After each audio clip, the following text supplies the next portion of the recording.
अस्सलाम वालेकुम जी। लो जी कहना उठ वे बाबा नानका अज देख पंजाब दे दुख, नेरी झुल पई जुल्म दी ते साडी उक्का ही मर गई भुख, ते तुसां जिथे छावां माणियां अज दिसदे नहीं हो रुख, ते जिन्हां गाए गीत पंजाब दे किधरे गए अज लोक, जिस जम्मिया वारे शाह नूं अज दिसदी नहीं हो कुख, अज मन तरला मस्कीन दा साडे आन वंडाला दुख, साडे आन वंडाला दुख, दुखी कौम दियां दुखी गल्लां जी। साडा पंजाब सानू तो इंज ही लगदा कि सन 47 हले भी चल रहा, साडा ते सन 47 च भटांगा होया, हले तक पंजाबियों का ही भटांगा हो जा रहा, पंजाबियों नूं वड्डी जा रहे।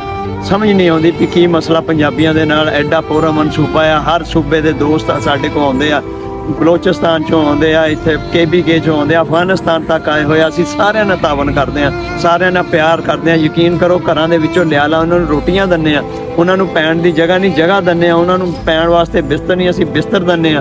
असीं हर किसे नाल प्यार करदे आ। साडे नाल किसे नूं की दुख आ सानूं दस दिओ, अगर कोई दुख है ते साडे नाल, अगर पंजाबियां दे नाल कोई दुख आ ते सानूं दस दिओ। ये सन 47 हुण मुकना चाहिदा। बाकी साडी अपील आ अपने प्राइम मिनिस्टर अगे, चीफ ऑफ आर्मी स्टाफ के अगे, हाफिज साहब के अगे साडी अपील आ कि जनाब ये ऐसा फैसला हुण करना कि इन्हां नूं कैफरे करतार तक पहुँचाउणा।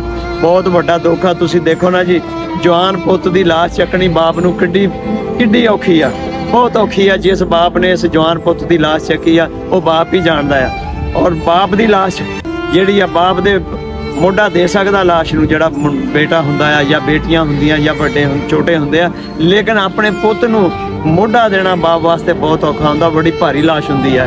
इस करके अज साडा दिल बड़ा दुखी आ, खून दे आंसू असीं रो रहे हैं। इस करके जनाब साडी रिक्वेस्ट आ, प्राइम मिनिस्टर साहब ने बहुत अच्छा किया, अज फैसला किया, कबीना बुलाई आ अपनी, और जिहड़ा फैसला किया इंशाअल्लाह असीं तुहाडे हर तरह नाल आ, पूरा पंजाब पूरा पाकिस्तान नाल आ। इन्हां दहशतगर्दां नूं वासले जहन्नम किया जाए और इन्हां नूं कैफरे करतार तक पहुँचाया जाए।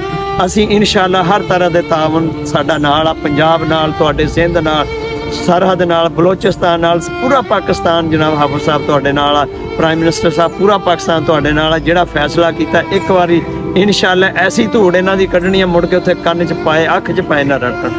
बहुत शुक्रिया। बहरहाल बड़े दुख की गल आ, ये दुख असीं तुहाडे तक पहुँचाउणा चाहते सी। अल्लाह हाफिज़।